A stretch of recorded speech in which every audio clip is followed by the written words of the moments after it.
thanks you all for getting up this early. I was saying to Ben that I have trouble getting excited about rubrics at 8 o'clock in the morning, though I still can, and that's the important thing. And I'm mostly concerned that the folks from Wichita State will fall asleep at any minute, so, but we're probably still towards your peak. We're over halfway. Coffee's there.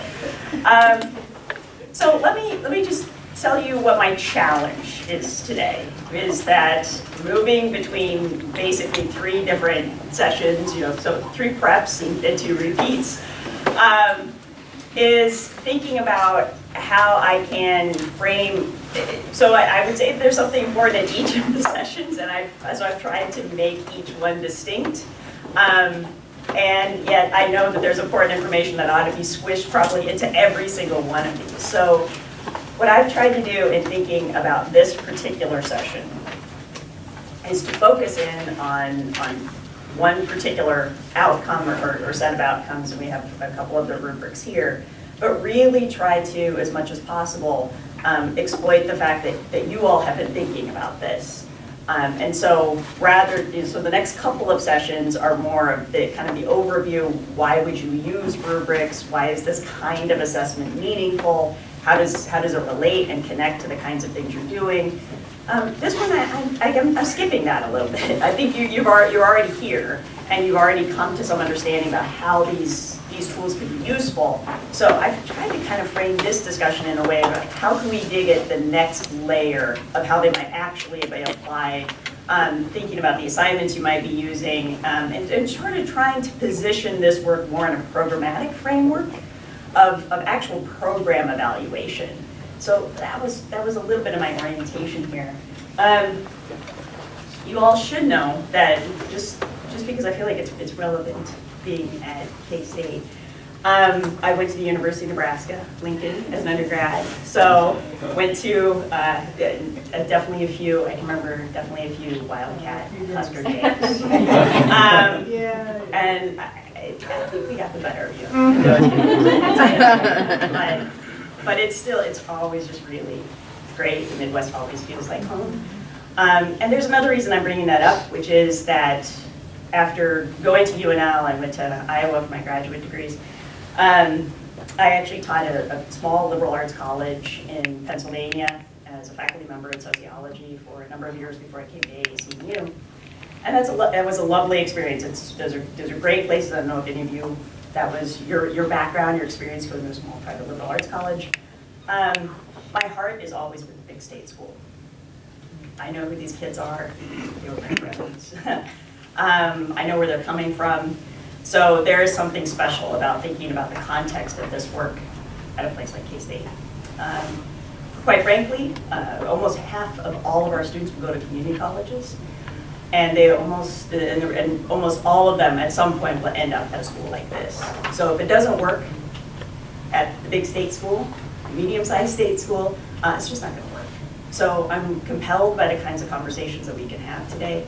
I really want to understand how this becomes meaningful for you. I really want to know about your challenges. I really want to know where you think the intersections are.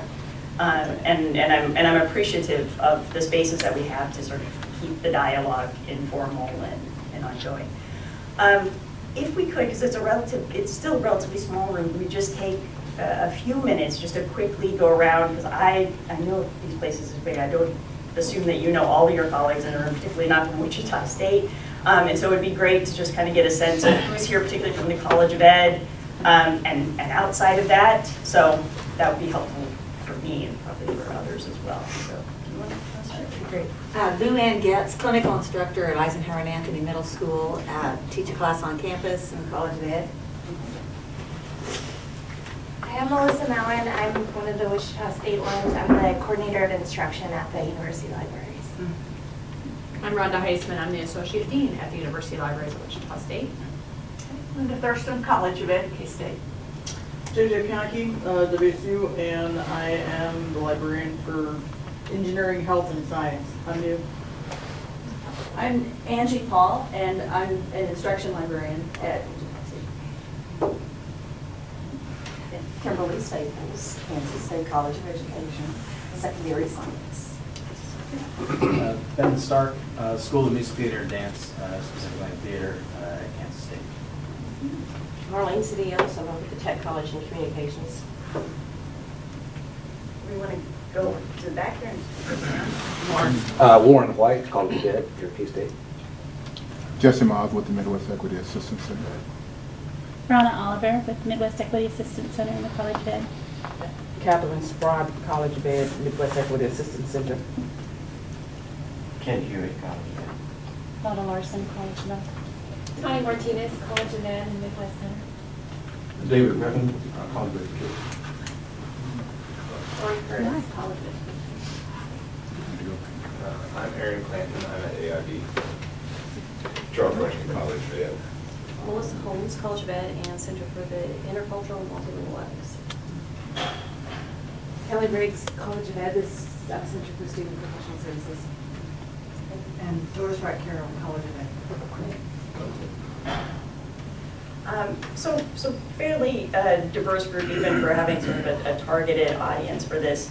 And so I've geared this very much towards K-State, but I would sort of invite our Wichita State colleagues to kind of think about how this fits and maybe do some reflecting back as you get home. So let me start with this, which is, so if we're using intercultural competence as our guiding star here. What do you hope for in terms of the changes that you would see in students with regard to their intercultural competence in short-term, intermediate, long-term? What are your hopes for students with regard to this outcome? How have you talked about that or envisioned that within your programs? How have you envisioned that just by yourself, on your own? I'm curious what's brought you to this conversation. We have a lot of students that espouse that they have these types of competencies or proficiencies, and I'm not always sure that it truly is internalized or put into practice. Okay. It's difficult to measure that. Let me ask you this again. So just to follow up, how do they espouse that? How do they talk about it? Well, of course, I put all kinds of things in my lesson planning, and I'm considerate of student needs, but then is it really meaningful to them? Is it really something that would show up day in, day out and be infused in their practices? Or are they just thinking? Yeah. Counseling and psychology background, those rubrics in my graduate education, I emphasized awareness, content awareness, or self-awareness, content knowledge, and skill practice. Okay. And so I sort of used that in several of my classes, my graduate classes. Okay, so a combination of knowledge and skill. Yes, absolutely. Okay. Yeah. Okay.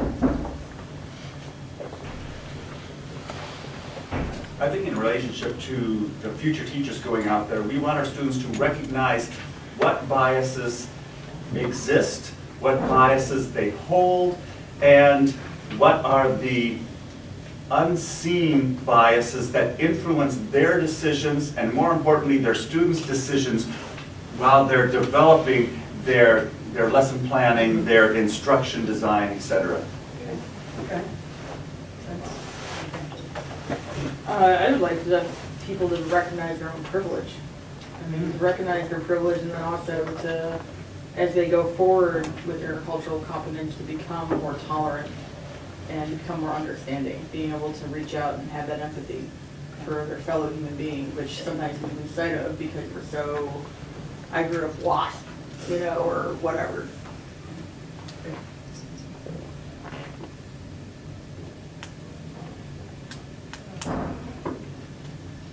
I'm wondering if it could be done. Which part? The cultural competencies, other than giving it back when it's in a teaching situation from their instructor. They just give back, say the appropriate words each time they're tested on it, but integrate it into their behavior and into their lifestyle. Great points. If I go beyond cultural competence, our college has been talking about social justice, developing program in that regard. And so one of the other measures at the far end would really be their ability to advocate on behalf of underrepresented groups. The practice that goes with that advocacy.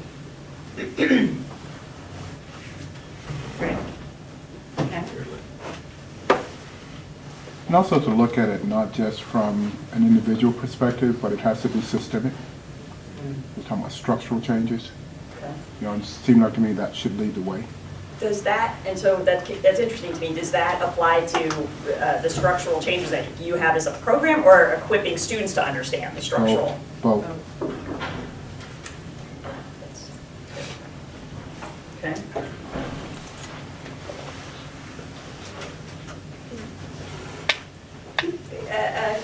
Well, okay, let me take one more step then. Let me ask you about the things that you're doing to get at some of the things that you just mentioned. So I was curious, so the motivation for asking you the first question was to begin to understand how you're conceptualizing this thing. And in fact, the kinds of outcomes that the rubrics are built around, and talk about some of those in the next sessions, but we can talk about them at any point today too, or this morning, is thinking about the ways in which these are complex, robust, multidimensional, intentionally and intuitively almost progressive skills. So if I ask you, what was the one course in which you learned to be a good critical thinker? More to the point in terms of the general education, what was the one course in which you became a good writer? Which sort of annihilates the writing 101 course that we think students will take and then have an inoculation effect and then become a good writer. And of course, all the faculty thereafter are like, God, you should have learned that. You should have learned that way back in intro lit, you know? But it's thinking about, so I wanted to begin to see what's the multidimensionality of this look like to you? And I'm already, seeing some of the factors that come up in the rubric that's constructive, but then also social justice, also some of the other things that begin to pervade and influence the way in which you might modify these rubrics to meet your own needs and goals. And those are really important conversations to have. Even going back to the very first point that you raised, which is how do we get students beyond thinking they can do something and actually demonstrating they can do something, which I think actually relates very nicely to your point, which is what becomes the authentic demonstration of the skill. And that word is absolutely key to how we've constructed this kind of assessment. And I say we because AAC&U facilitated, clear about my words here, facilitated the development of rubrics from faculty nationally. But it's not like we invented the concept of rubrics, right? I'm talking to mostly college ed people, and you've been using rubrics for a really, really, really long time.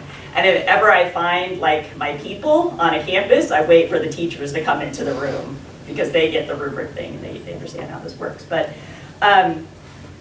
it's important to raise the distinction between how important it is to understand the difference between asking students if they think they can do something and then the authentic demonstration of the skill.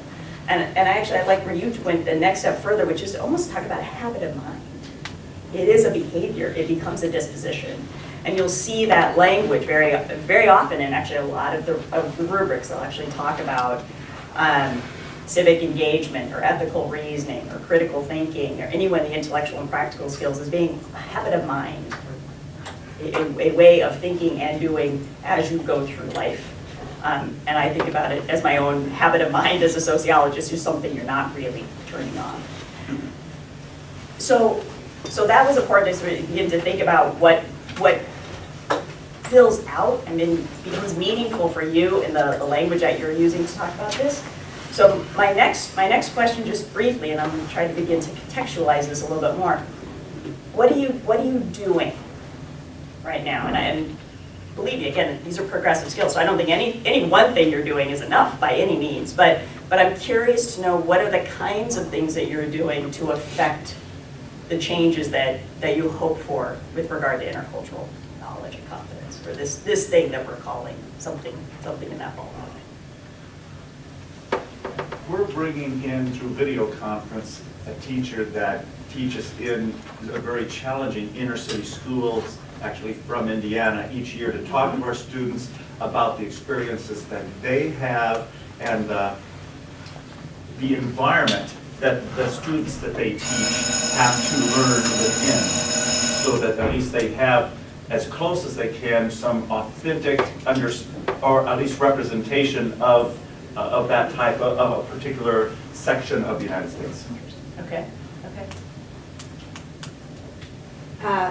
For the pre-service teachers, one thing I try to do in class is make them aware of the discrepancy in the test scores between different groups, from the economically disadvantaged to all. So pull out the KSDE testing results, and there's a huge gap between different groups. And the group that I'm talking to is the top group. Yeah. That is not, and it's like you are going to have to be effective teachers for these groups. And part of the portfolio for the capstone of the K-State student experiences, they are supposed to pick focus students and find strategies that are successful within the pre and post test.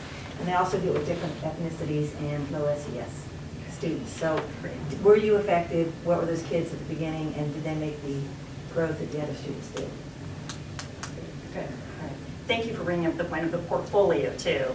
How many, again, I know I'm preaching to the choir with portfolio, so that's nice. For me, we get to skip like 20 minutes of badgering and argumentation.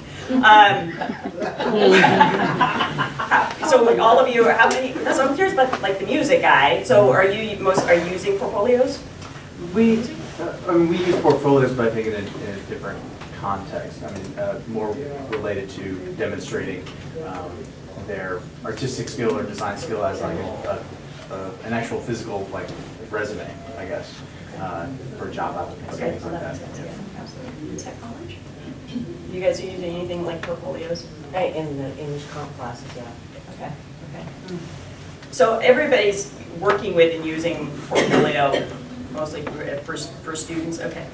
And tell me just a second about the portfolio that you're using or the context of how that looks. Is that something that you're using? So portfolios usually have three main purposes: student learning, assessment, and careers, resumes. Where would you say the portfolio, the ways in which you're using portfolios here fall into those categories? And they aren't not mutually exclusive. You could be using them across those, but that would help me get some context for how you're using it. Mostly for student learning, or using it on the backside for assessment? Assessment, but ours is built throughout the program, so it's very developmental in elementary and That's what I was secondary. looking for. Okay, okay, that's helpful. It depends on the program.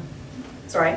So I think it depends on the program. So like my health careers people require portfolios these days, and they're in the midst of some major changes, but they basically build a portfolio all throughout their health career education period.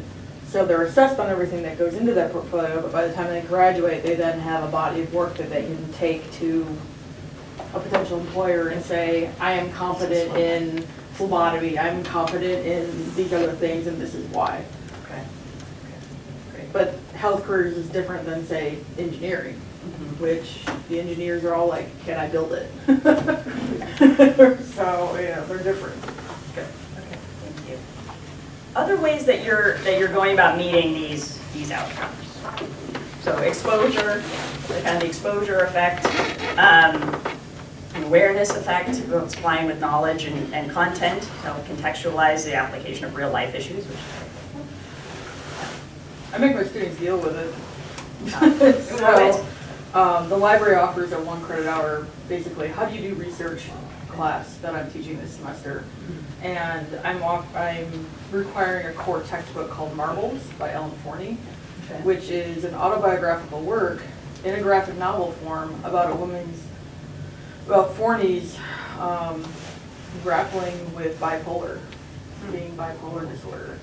And I mean, mental health is something that isn't talked about in this country. I mean, it's still stigmatized as a very negative thing.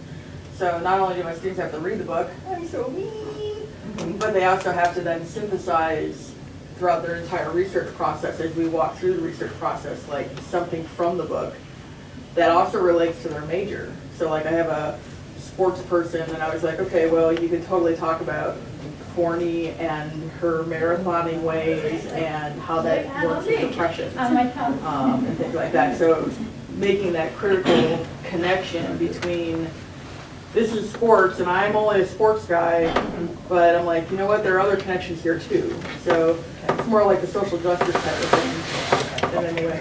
Okay. One thing I want to lift up from in part what you're doing too is what's the source of engagement of that, and then what are students being asked to produce or do as a result of that engagement? So that's these are fine points what I'm looking for and when we begin to tease out. Any other? Yeah. Our foundations course has a lot of theoretical underpinnings of social justice and diversity issues, as well as it's embedded in our teaching as a career. So as sophomores, we kind of lay the foundation. And then as they go into their professional courses, both at the elementary and secondary level, there's a diversity course requirement. Okay. So there's some opportunities to flex and keep flexing the skill as they're going through. So this becomes a key component as well. All right.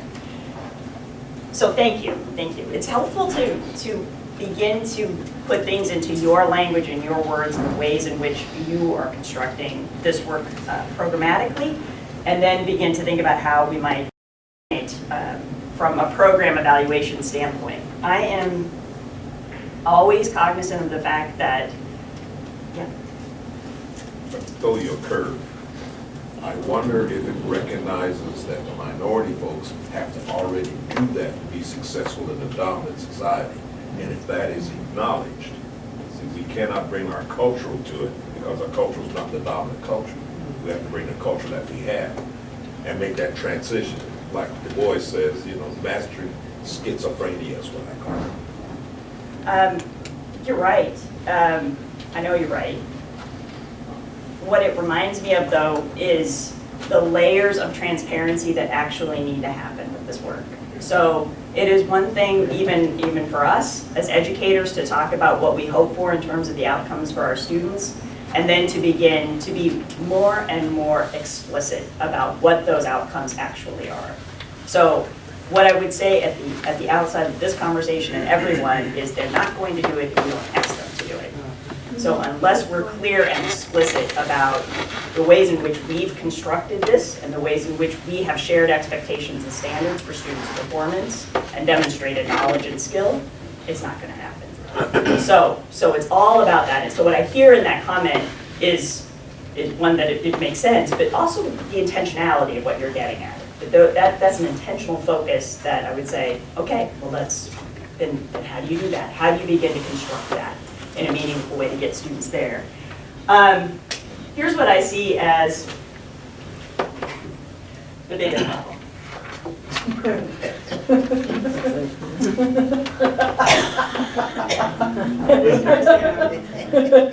Works time and time again because this is what we do in a nutshell. It's essentially put in some amount of outcomes into, and actually I sort of like that the box is really small. It sort of implies that there's kind of a really small or just a couple outcomes, which is great, because the last thing you want are like 19 outcomes.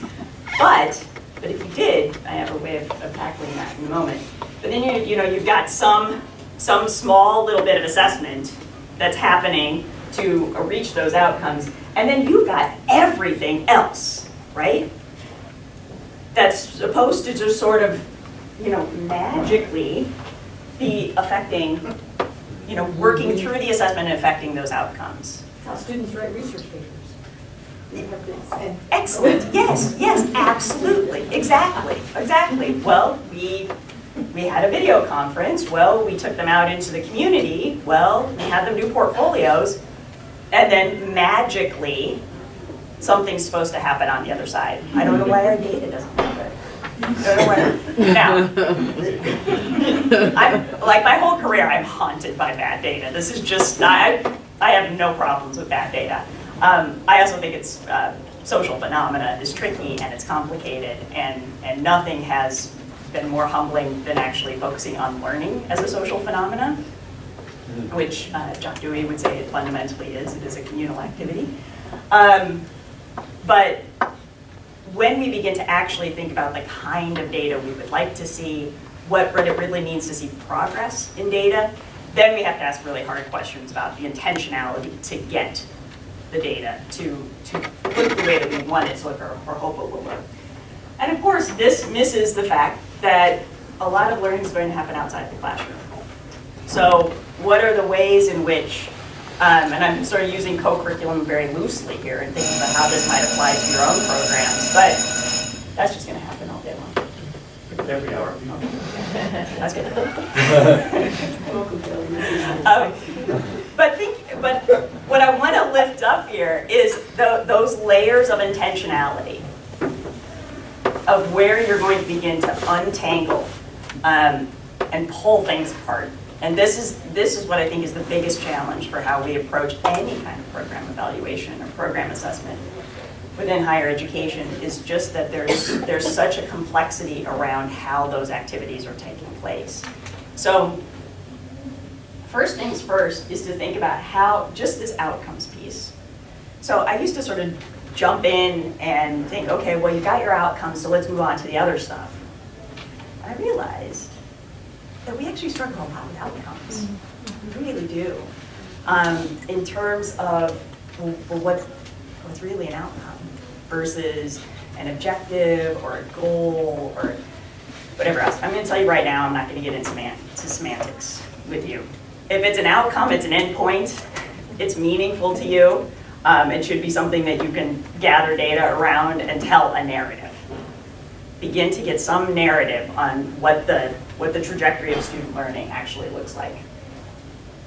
So I think the first step is, going from this outcomes piece, is to begin to get a sense of what the shared language is.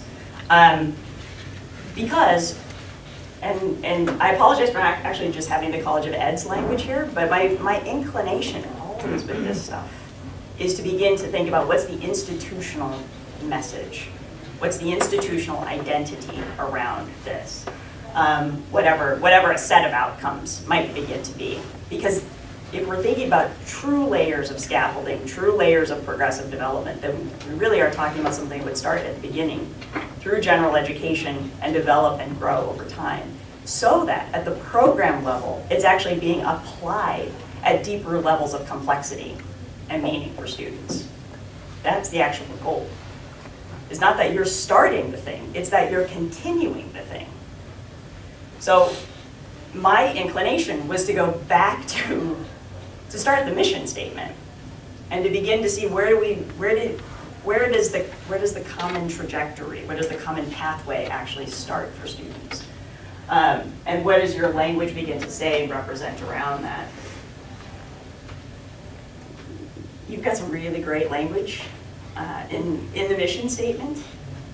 Well-being, just starting with the first one necessary to advancing the well-being of Kansas, the nation, sort of thinking that commitment to community engagement, to community health is fluid across at the local, national, and global level, if you will. Well-being, just as a term, is not something I tend to see in mission statements. Probably as close as I've actually seen is University of Nebraska-Lincoln talks about stewardship, which is a lovely way to put it, but I actually really kind of like the moxie to talk about well-being and to think about what that actually means. And one of my, and I'll just insert here quickly, one of my jobs, and one of the things I started with as a faculty member, was working with the Bringing Theory to Practice project, which looks at the intersections of engaged learning, civic development, and student psychosocial well-being. So I don't take, and really it is a nod to the whole student development, that at the same time we care about what they're learning and the ways in which they are literally becoming better equipped as engaged citizens, that we also care about things like their resilience, persistence, self-esteem, confidence, flourishing, all sorts of things that we know are the latent factors in what drive students and keep them around, really. So I don't take the mention of well-being lightly here. And I know that's sort of off topic for us, but it's something to consider as a real touchstone, that to the degree that you actually want to be exploring that in your own work. Obviously, I kind of highlighted and read the other things that occurred to me here. and the university embraces diversity, encourage engagement, is committed to the discovery of knowledge. Highlighted the mention of the extracurricular as a nod and an acknowledgement that learning is happening outside the classroom. Again, not something that necessarily tend to see in mission statements, but that feels bold. And you're right, you're just seeing, so there was mention of cultural diversity all the way through. The advancing cultural, educational, and economic sciences undertakings. So that, I'm not saying you would assess this, so don't get worried. But I do think it becomes a common ground for having conversations, for beginning to think about what the value of the K-State education should be. And I haven't put it in these slides, but in the conversations that will happen for the rest of the day, I have very much lifted up this notion of the mission statement, and actually contextualized in other ways, to think about what is it that makes you unique? What's the promise you're making to students about transformation?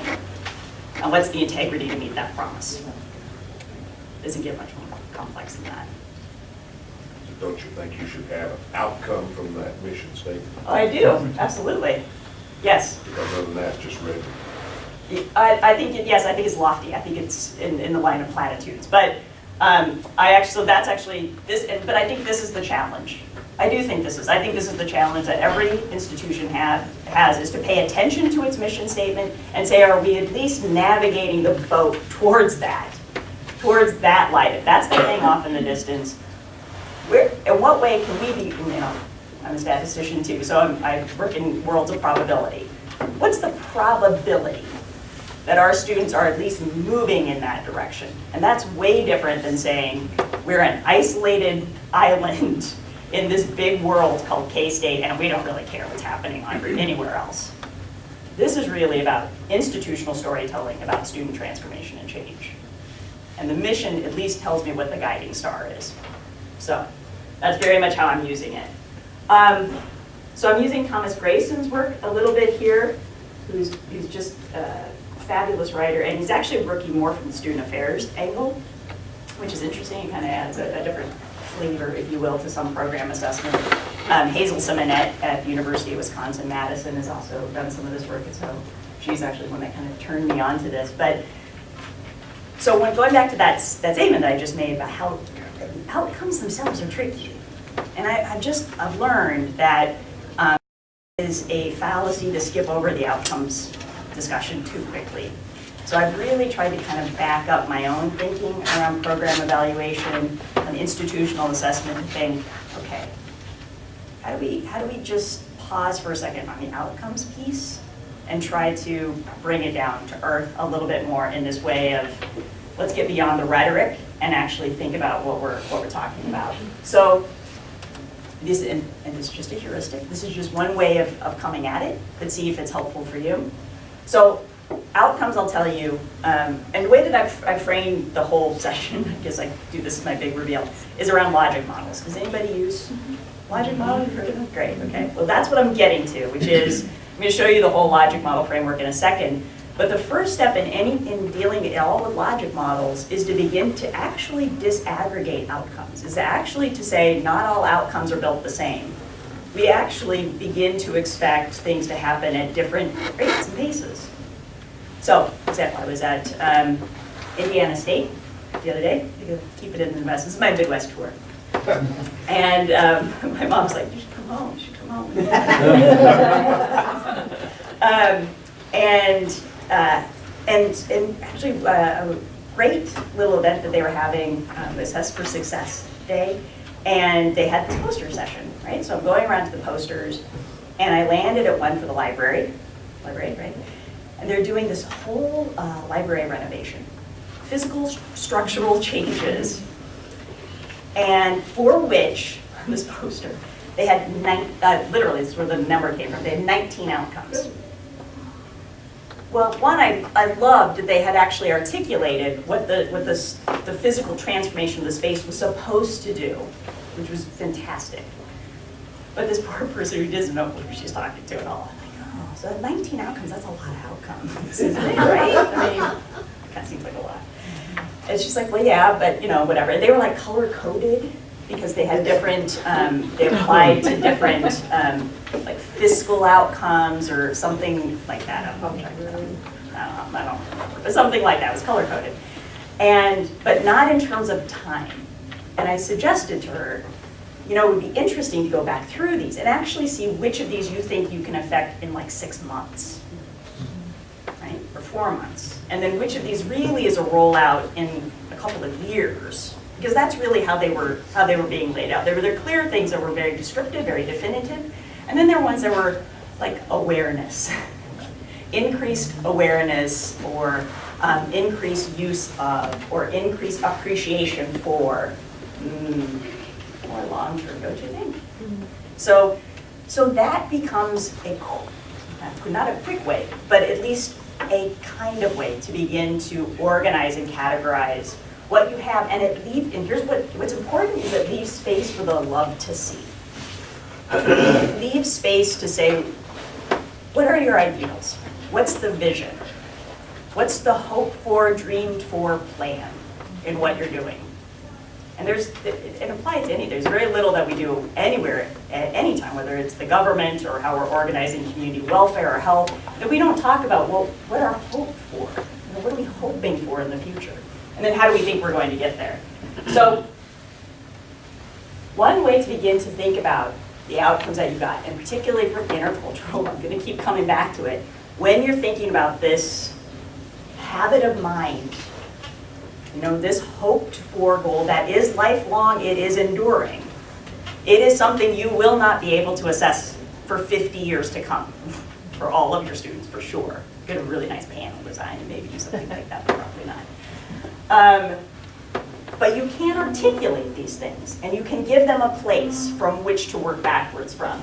So if we start to put the goals there, if we start to put the rhetoric, which is not a nice way to put it, the hopes and the dreams, where we see as the mission statement, then how do we go from that to program level changes? This is a big of a step here, but work with me here, I'm just trying to give examples.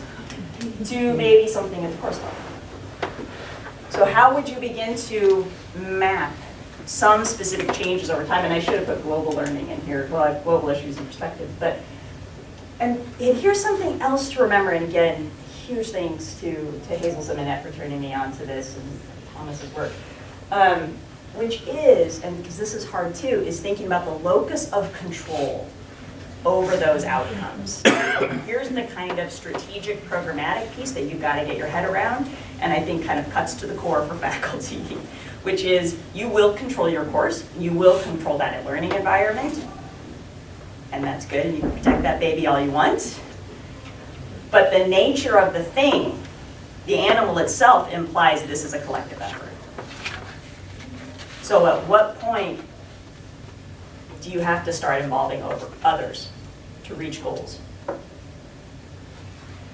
And that holds specific meaning for how you involve student affairs, librarians, the people beyond the courses. Patty Iannuzzi at the University of Nevada, Las Vegas, usually the librarians out there. I know Patty's work. The dean over there of libraries, has this wonderful team design framework where she shifts what our I almost put it in, so I'm sorry I didn't, but where we tend to think around courses. Courses are the center point, and how do we build resources around courses? Which makes sense, particularly from a faculty mindset, that our unit is the course. We work in terms of courses. We sign up for our courses, we think about our courses, we plan our courses, we set them all in line. And the students, in fact, get very used to that unit as well, because they're just map questing their way through college, taking course after course after course. They tally them all up and they cash them in for a degree. I just explained the whole thing right then, right? Done.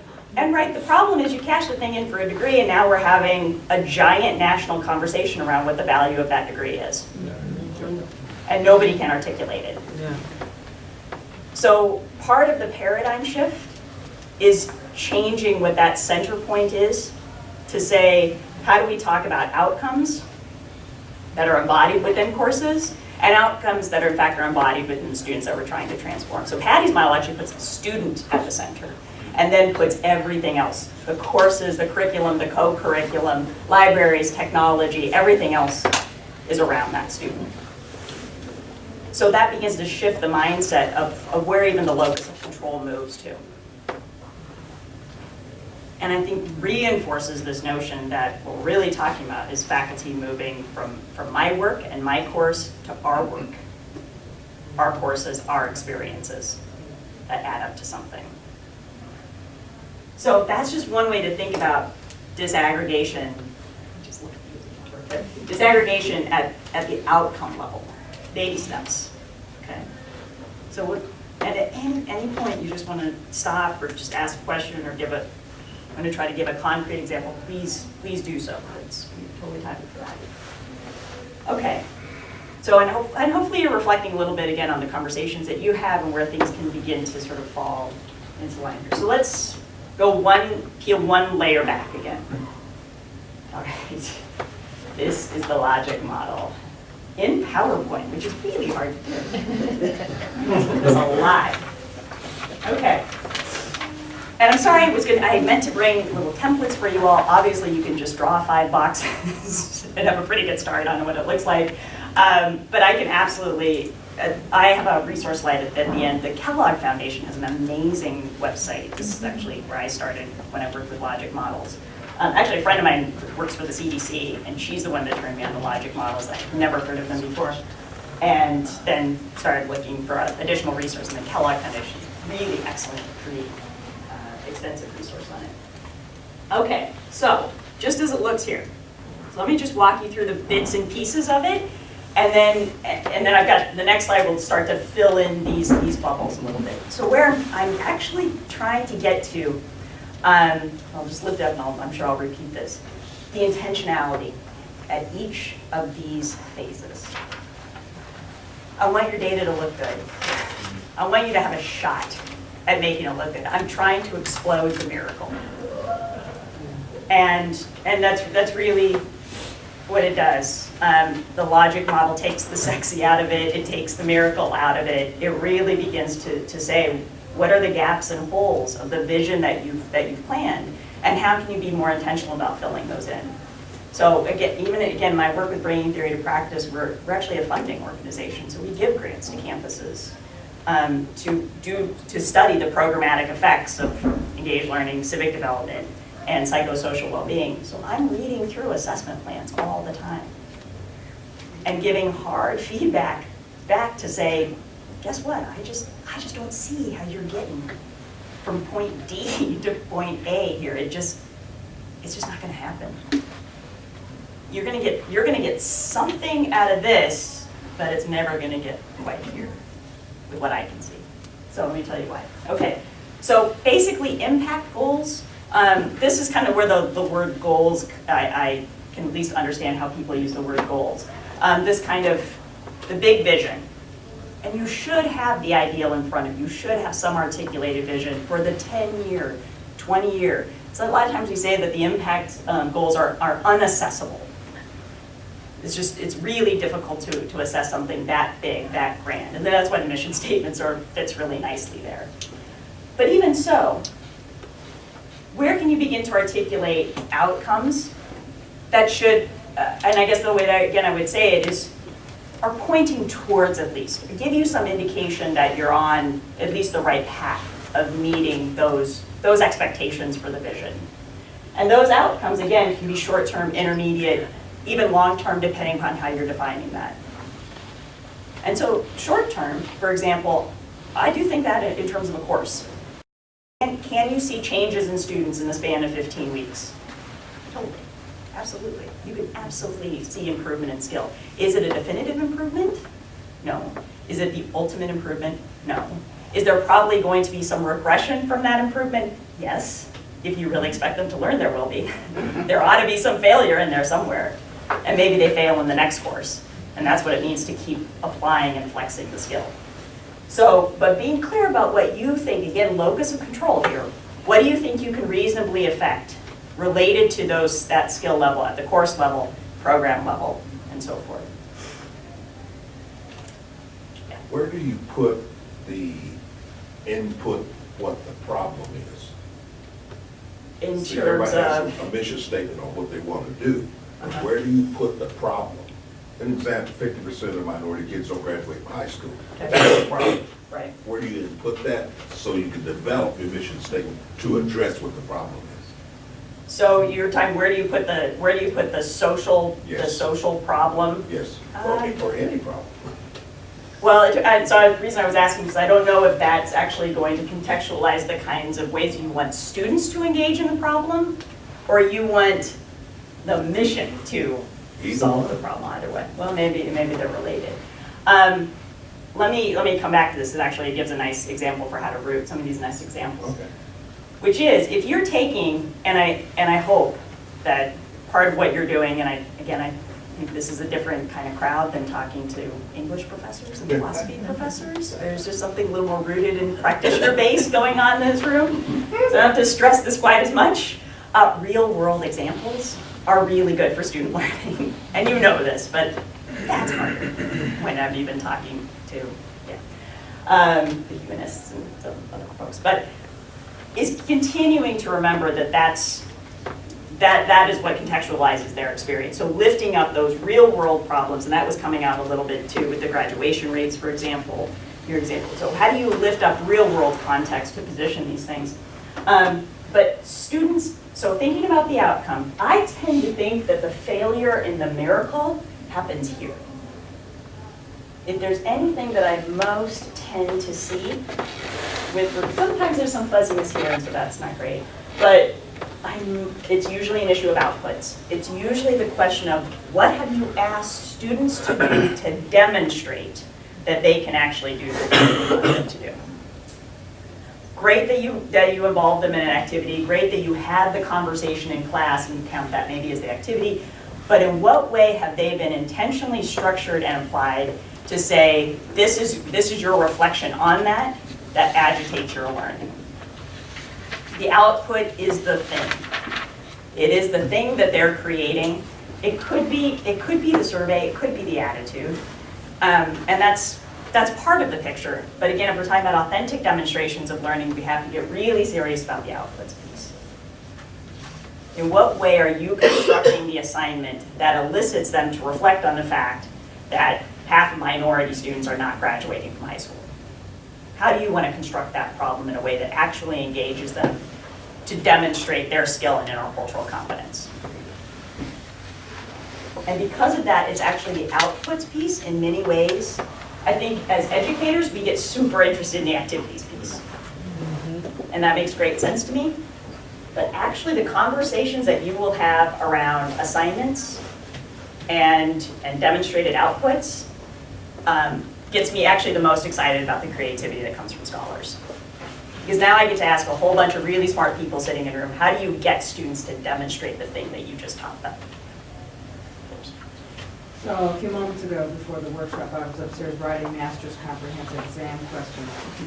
And I'm writing a kind of a little mini case to have them demonstrate some knowledge in cultural competency. But now, as I'm sitting here in this workshop, it occurs to me that that seems an insufficient and not so powerful output. Part of that discussion maybe now for our department is to say, is this exam the output that we want, or do we want some more visible project demonstration, yes? That's the kind of, Okay, thank you. That's the kind of questions you have to ask. My chair's in the room, so you already heard me say that. But I'm getting it now. I'm realizing, well, I might be writing a good case for this exam, but maybe that's not the sufficient outcome to move us toward those long-term impact goals either. Well, and the follow-up question is that in fact a really good output at a different level? And yes, indeed. Of cognitive development.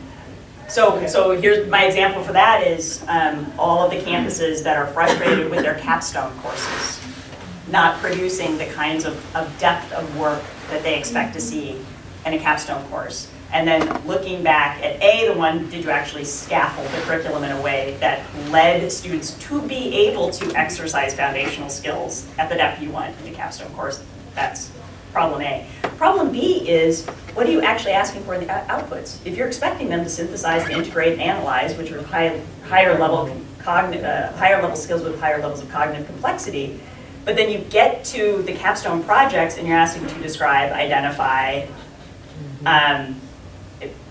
maybe low levels of examination, realizing that we're actually not asking for the extra stuff that should be happening.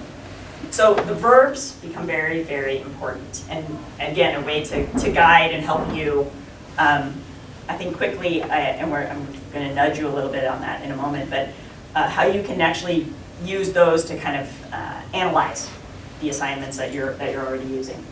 So the outputs are key. And again, a great place to have good conversations, lifting the veil on what we do. Good conversations with your colleagues about what you're doing in your courses to actually elicit these skills. Would part of the logic model for us need to include who's responsible or where it's happening so that we can identify, map? We're not always certain what's being covered in which course or how much depth in. Maybe I don't need to be working on, one aspect as in depth because they've already had it. And we also have in the English department, for example, they're doing white privilege, but they have GTAs that may not even understand it themselves covering it. So we're spending time undoing some things, in foundation. So I wonder if we might need to add a who's or where. Sure. Or maybe there's vectors coming out of these. I don't know how you want to disentangle this. One of the ways that you can, one thing you can do with logic models is that obviously we're dealing sort of with a student level model right here. But you could have the faculty one. You could have one for your GTAs. You could actually create logic models that are outcomes for your GTAs understanding this stuff better. Where's the intentionality to help? If you can identify that as part of the problem, then how do you want to build in layers of intentionality to help improve their skill?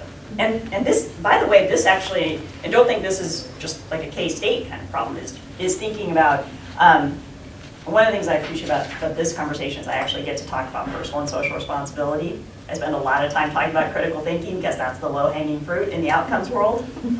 Very hard for faculty to say they're not doing critical thinking in their courses. They will try. I'm pretty and it's ridiculous, but we'll go there. Or writing, or whatever it is, and those are entrees to the conversation, and I get that. These tend to be much harder conversations, so I really appreciate that we get to have this conversation. But I can tell you that a lot of times in plans, one of the long-term goals is greater understanding and awareness among faculty and staff with regard to social justice or civic engagement or community needs or whatever it is. So that's something to think about. But isn't all she was asking about, well, how do we know what people are doing? Isn't that all delineated in the course templates that we're all supposed to follow? Every department I've ever worked in has a course template that says, okay, you have to fulfill these goals, these outcomes, this language needs to be in your syllabus. How you get there is up to you. Right. But here's the template, and if you can't fulfill this, then we have a problem. Well, so maybe that's one of the guiding and helpful documents. I do think the pathway is really important to explore them. That, to me, is lifting the veil a bit on how faculty are actually using assignments, actually constructing, how those assignments themselves might be scaffolded. And what we're talking about here, just for a layer of practicality, isn't that every single assignment, every single piece of work needs to demonstrate these. And I think this is why, again, the pathway you have to have a conversation around the pathway, is to say, is there enough pervasiveness that we think the skills are being applied and maximized in different settings? So not to think, I've got to totally retool the entire course, which is kind of my issue with curriculum mapping, which is a very helpful starting point. But ultimately, we're talking about assignment mapping, really. We're talking about key and signature assignments that would be mapped throughout the curriculum in a way that you could, that I think is more helpful for educators in that situation, and more helpfully implies the co-curriculum as well. So how do how does the assignments, how do the outputs get connected in intentional ways, not just the courses? Here's one other thing to add to that. I think it's important, not only that, what is that output, but we have an agreed upon decision of what defines that outcome. Absolutely, absolutely. And at various stages. Well, and I'm just thinking we have students who are very good at talking the talk, and then they go away and it has nothing to do with how they're living their lives, but they have figured out exactly what their professor wants to hear, and they can write that paper to give the professor exactly what they want to hear. Yep. Doesn't mean they've learned anything, it doesn't mean they've internalized anything, and so it's looking at activities and changing what we want out of them so that they can't just talk the talk. Yeah. Is that what we're looking at? Well, so Ken Bain, as he wrote what the best college professors do, so he's sort of semi-famous for that book. I don't know, fame and academia is weird. But yeah, so that's what he did. And his theory was there are surface, strategic, and deep learners. So the surface, so you're onto something. Surface learners are learning just enough to basically get by. The strategic learners are the ones who figured out what you want and are actually doing quite well. It's your A student who doesn't know anything. Right? And we've all had them, and I'm sure we have praised them, and really relative to the pool, they look amazing. Because they work hard enough to figure it out. We're really after the deep learners. We're really after the special few that we hear from time to time that we change their life, they think about all of this much differently. They had a conversation with their friend the other day, and it was all about this. They got into an argument with their father at Thanksgiving about this. That's what we're really after. We're after the agitation and how they've internalized it. So yeah, but that's another way to think about it. How will you nudge them to go further? And how will you equip them with the gray area of what we know, but we might present it in a more black and white way in which they think, oh, there's the answer. But really, we want them to play in the gray area, but they'll try to figure out what we want. Remember, it is a whole generation affected by No Child Left Behind, which is... Don't get me started. I know, but I do think we are a generation of faculty affected by No Child Left Behind and what that means to actually re-engage students to play in the gray area, and that's hard. The activities, we tap danced all over this, really it is the form of engagement, and I don't, and I'll put up examples here in a second, so maybe I should just do that, but right, how you're engaging them, but the how you're engaging them is important too. Think about that. Inputs are the resources. Nothing too crazy or sexy here, except for the fact that when you begin to think about the whole model, from vision to concentrated endpoint, or more concentrated unit of analysis, you can actually think much more expansively about resources. So we tend to think about resources in terms of my time and my budget, but we're really now thinking about programmatic budgets, programmatic time, external time, student affairs, librarians, external resources that they might have, how we're using the Teaching and Learning Center, how we're using the Technology Center, how we're using our Alumni Center to get additional data. That's a win-win situation if you're actually talking to your Alumni Center. I never assume that's actually happening, but it can be. So, whole list of outputs. So, what if we begin to put things in here?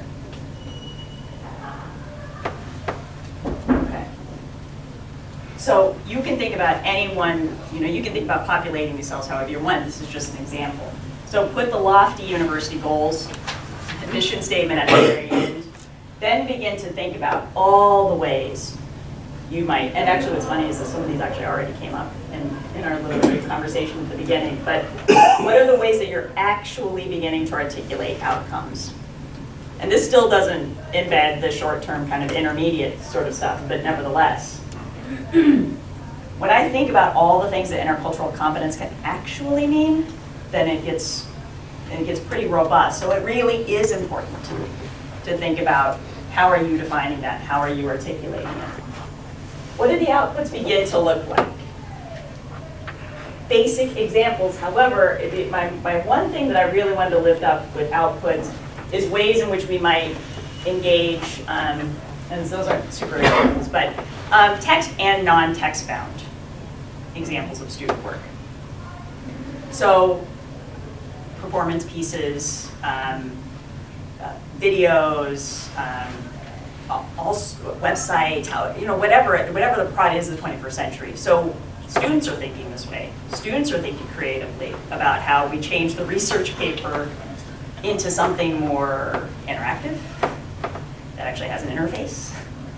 And then how do we think about that as demonstrated outputs? I just want to add two things to outputs that we in the College of Education can't forget, because we always think about these papers and stuff, but it is the lesson plans that they create to teach, and the actual teaching of that, the act of doing it, are probably, I put those at the top of the list and these secondary at the bottom. Yeah, thank you. Yes, that makes great sense. Yes, yeah, lesson plans are, yeah, perfect way. But the teachers have to be ahead of the students. They should be. They should be. I know how much is a question, but they ought to be a little bit. Sometimes I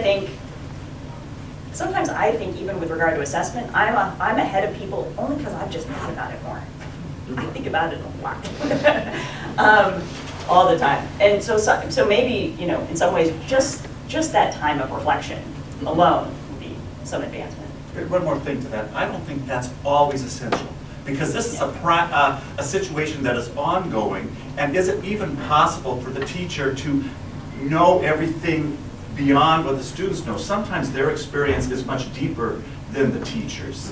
And I think it's important that the teachers learn how to learn with their students, and part of this output is, can our teachers be able to develop the instructional strategies and the techniques to be able to engage where people are rather than simply teaching to.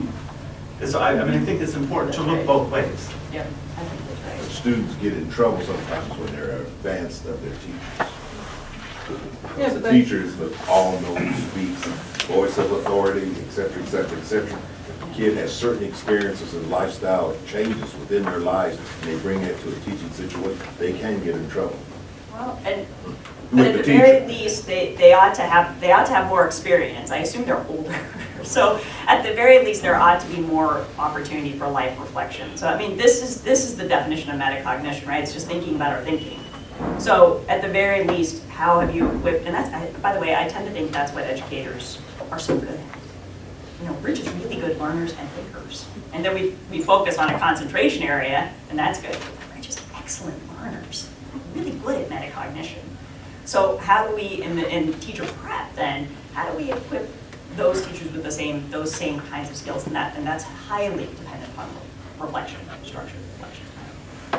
And this was sort of what I was getting to a little bit about the activities, is thinking about the ways in which, yes, you're engaging them.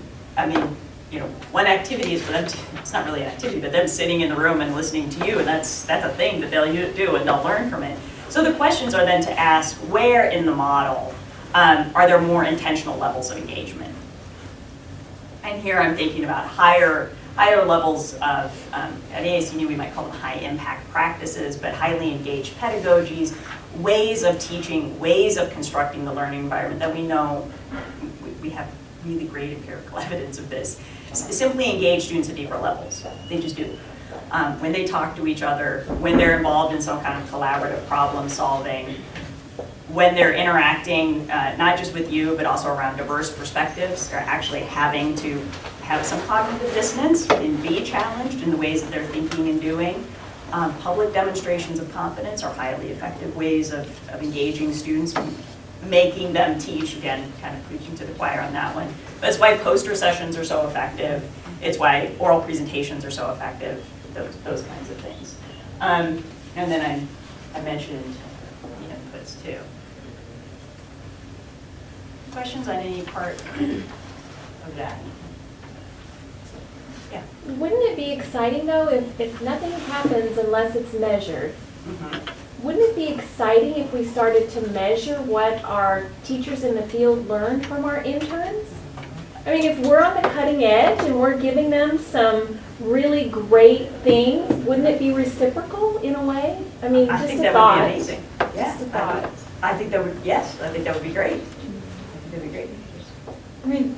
It strikes me that there's a lot of discussion here about, here I am teacher and I'm giving my knowledge to the student, but that's not how learning occurs.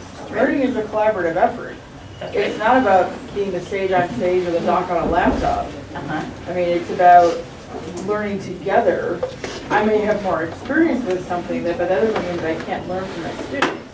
And just as, you know, your interns are going out into the field, the people that they're interning with should be learning something from those students. So, I mean, if it's not being assessed already, I guess my question would be, why not?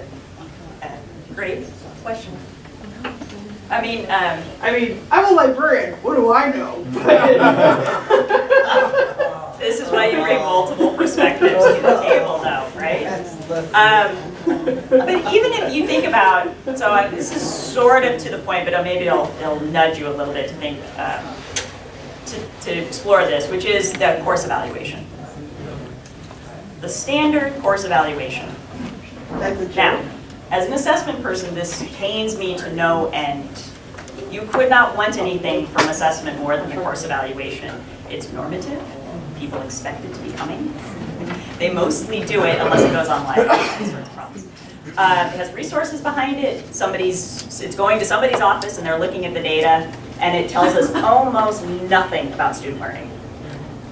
Honestly, if you actually know something about student learning, it tells us a lot about teaching. It tells us a lot about that instructor's teaching and very little about how that actually translated to student learning.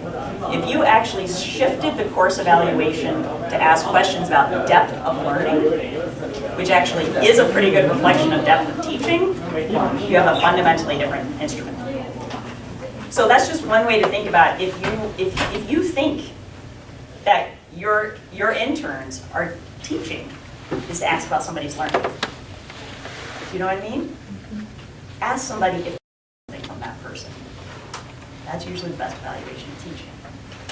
And we just do so little of it.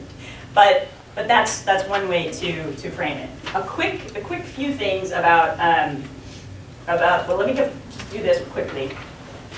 Do you see how sneaky I was? We haven't even talked about the rubric. And we're getting there in 10 minutes, 15 minutes. That we have left. I'm going to get there before that. But I wanted you to know why everything else matters. We could have talked for an hour and a half about the rubric, and that's fun. I can have fun with that. It just means a lot more, I think, for what the sustainability of what you'll do, and again, exploding that miracle to begin to see where the rubric actually fits into all of this.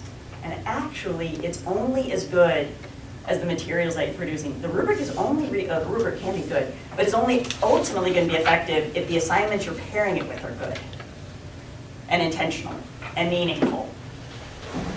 Because I've worked with a lot of campuses that are starting to work with rubrics, and they're tossing out assignments because they don't fit or they don't work and they don't match. And that is absolutely part of the learning curve, and I would never dissuade that, actually. It's super important for faculty and co-educators to come to that conclusion on their own. Absolutely. But if I have a chance to start this conversation at a point of saying, what's the actual whole plan for using that rubric? And let's try to give ourselves a fighting chance to get some good data, then let's have that conversation. Logic models are meant to be user-friendly. They're meant to be used as communication tools. So they are meant to almost, in some ways, be this sparse. I mean, you can complicate them all you want, but at some level, it is meant to be transparent. The rubrics themselves were created for students to see. So imagine handing them both the rubric and the logic model to say, this is what we envision. Maybe not all of those levels of transparency, but at least a few of them, even if you mapped it out for the assignment. How does that begin to articulate for them, oh, this is the point, doesn't mean they're gonna be able to do it, but at least they can see your intent behind it. The other key thing to say here is you start with the goals and the impact and the outcomes, and not with the inputs. One that's obvious because you always want to start with the endpoint, know what you envision, that makes sense. But also because you don't want to artificially constrain yourself based on the resources. And that can happen a lot, and I think particularly now in higher ed, where a resource-constrained world. It's very tempting to start with, this is our budget and this is what we can do, rather than just sit and think about what do we really want and how might we work backwards to get there. And once you are thinking about it more expansively about the resources that you have to actually get there and what you might already be doing to get there. The boxes aren't mutually exclusive. There's many times in which activities I will actually move into resources, depending on how much I know about a campus. Because the activity is so ongoing, has so many resources behind it, and you can count on it, then you just put that there, and then we need to think more intentionally about how that's being used over here. So multiple different ways that you can frame this, but the last key thing I'll say, and this is because it's come up just a little bit, underneath every single one of the boxes is assumptions. You will make, as you construct these, and this is why it's so important to have multiple perspectives at the table when you're constructing this, all along the way, you're making assumptions about things. From how you're interpreting the university mission statement, how you're defining the outcomes, what outputs you're using in your courses, and what you think your colleagues are using. You're assuming, I'm sure, something about the level of engagement students actually have in these activities. You're assuming something about the amount of resources you have, for good and bad. That assumption piece, I just read somebody's plan the other day, and one of the things that they had put in their resources was a supportive president. Big assumption.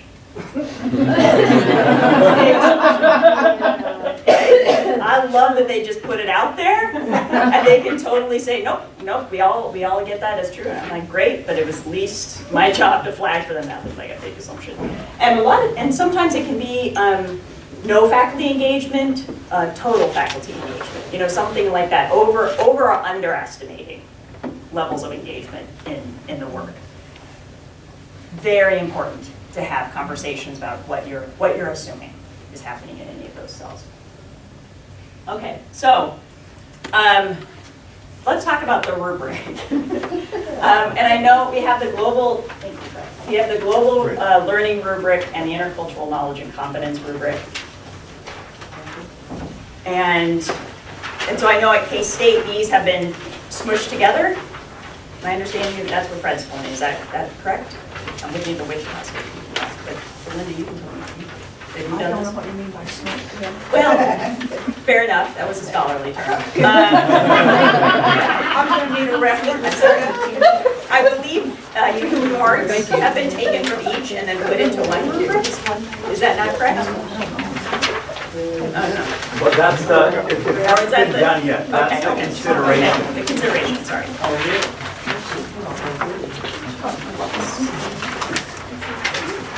So, I have some, I'll put up some prompting things here.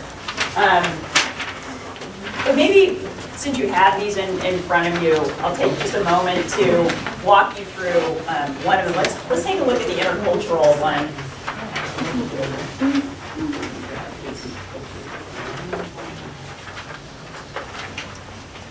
And the global learning rubric was actually added to, there are 16 rubrics, and the global learning is the 16th rubric. It was just added this past summer in 2013. And we expect that we'll add other rubrics, but we're not sure. It's sort of waiting for demand. But let me just walk you through this, take the opportunity to just suggest to you what the structure is. I'm actually doing this in the next sessions as well. But in case you can't go to those, it might be helpful to just take a moment here, because I did a workshop the other day, and the guy was in the room, his institution had been using rubrics for some time, and he admitted that it was the first time he'd ever read the front page of the rubric. And I commended him for saying that out loud in that room. I told him it was absolutely terrifying, but I appreciate his honesty. So just in case you all are thinking about doing that, don't do that. So the rubrics were developed by teams of faculty, mostly faculty, but there were some co-curricular folks like student affairs and librarians, institutional researchers, but mostly faculty that developed these. interdisciplinary, multi-institutional, so different sectors of higher education. And I'll tell you much more about the process of that, but do know they did not come, they get said AAC&U's rubrics all the time, and so we always try to deflect that. We just facilitated the project, and then these teams developed them. They went through multiple rounds of testing and revision on campuses. So I think part of what has given them such a high degree of base validity, evidenced by the extent to which they're being used on campuses nationwide, is because of that testing and revision process. So if they look sound to you, we hope there was a methodological reason for that. We actually really tried to get feedback on these, and we did. So all of them run through 3 rounds of testing, matched against student work, feedback went back to the teams, they were revised, and then sent back out. So the front page you have, and the teams decided that all of these needed a front page. So they all have a definition and framing language, and then most, but not all, have a glossary. So the definition is basically that. The framing language is essentially the practical application of the definition. It can be some bit of a literature review, kind of the definition in context. The one I always think of is actually for quantitative literacy. That team just did a masterful job of articulating why this is a global skill and not a math skill. And it's a really smart one for that. On the back, where your temptation is to flip to the grid, and again, I'll walk through more of this later in the day, but so if you have questions after this, just for the sake of time, I won't go through all of it, but this is the multidimensionality that we're thinking about with regard to any of these skills, any of these 16 skill areas, and other rubrics have been created, I know, from campuses, but it's beginning to have that articulation that if I ask you what's the one thing you need to do to be a good writer? So as we say, so we all agree grammar is important. Is that it? Is that it? Organization, is that it? Attentiveness to audience, is that it? Nimbleness, flexibility, is that it? Right? It actually becomes all of those things. It actually becomes a demonstrated performance across multiple dimensions, is what we're actually going for in those ideals. So the complexity of how we're even articulating the outcomes get nuanced by those dimensions. And then what you have at the top are the performance benchmarks at progressive stages of development. So 4 was what the teams called the capstone level, and you can change that and modify that. But that was the articulation at, think about the capstone course. Higher levels of cognitive complexity of thinking, and then working backwards. And then 1 was about what they said, this is where we basically see students entering college. 4 was what they expected that to see, but the 1 was really what they said they were actually seeing from entering first-year students. Still a developmental scale, though. I don't need to tell you that I know that you have students coming in at all different levels of ability and performance already. And there's tons of prior learning that could have gone on. We live in a highly stratified country with regard to everything, and particularly education. So it makes every sense in the world that our students are coming in, levels of competency and skill. So the scale here is actually meant to accommodate for that. So while we might see or expect entering students to be performing in 1, that doesn't mean they are. They could be performing above that or maybe below it. There is a 0 point as well. So it's intended to apply our ability through particularly portfolios.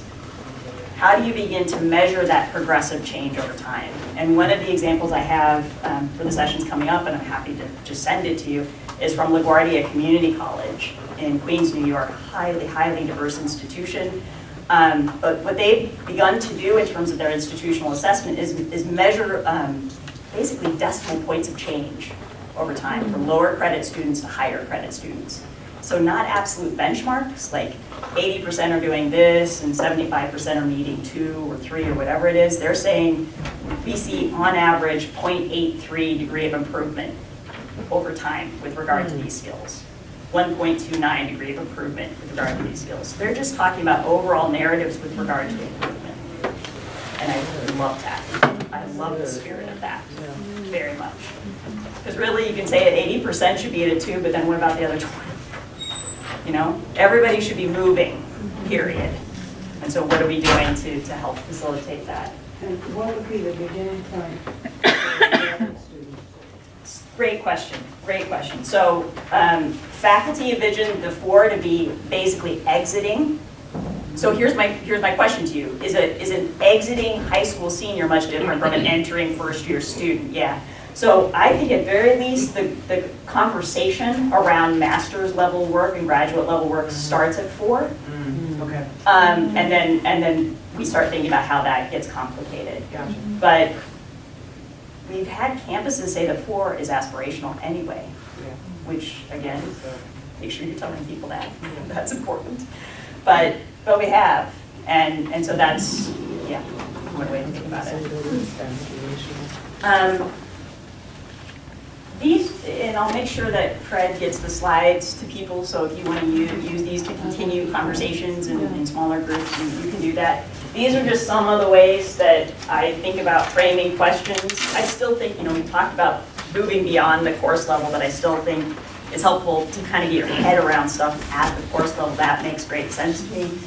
But obviously, it's kind of questions framed around how do you get on-ramps into that logic model? How might you begin to fill it out for yourself and then bring it back to the group? That's one way to make those comparisons. But thinking about the activities you're using, thinking about the outputs that you're using, and then as it's connected to the rubric, then it's actually thinking about how those assignments and such would be aligned together.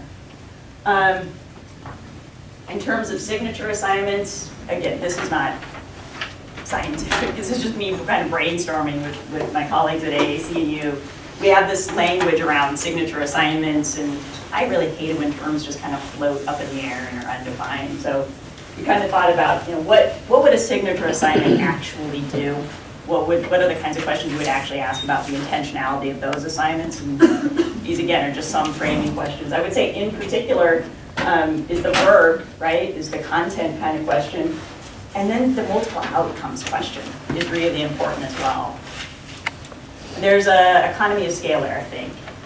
Because at the same time that you might use something to evaluate writing and critical thinking and intercultural competence, I heard from an institution the other day that started constructing super assignments.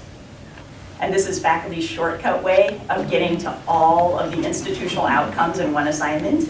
I was like, lazy jerks. That's crazy. I'm horrified that you just got that on film, but still.